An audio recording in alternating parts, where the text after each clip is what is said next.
As you know, there's an effort in Congress and now in the House in particular to audit what the Federal Reserve does, particularly in monetary policy. How do you feel about that?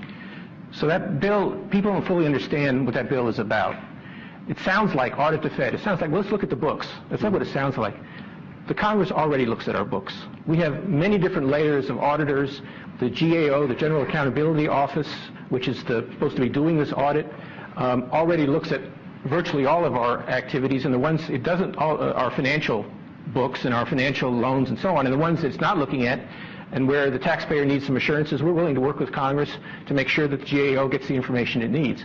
What people don't understand is that this bill would give the GAO the authority to audit monetary policy. And what does that mean? That means that if the Federal Reserve decided a year from now that because of incipient inflation it was time to raise interest rates, that the Congress would say, the GAO is going to audit that decision. It's going to subpoena your materials.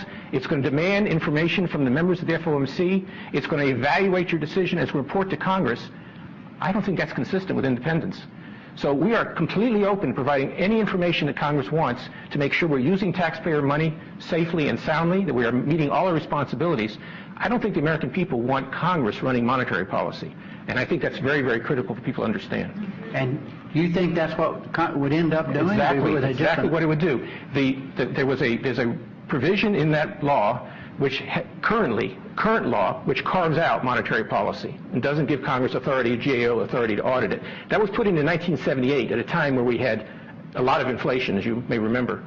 After that, the Fed became more independent, brought inflation down, but now that's exactly what it would do. If that carve-out is eliminated, the Congress would have the authority any time to ask the GAO to come in and audit and look at and evaluate the monetary policy decisions made by the Fed.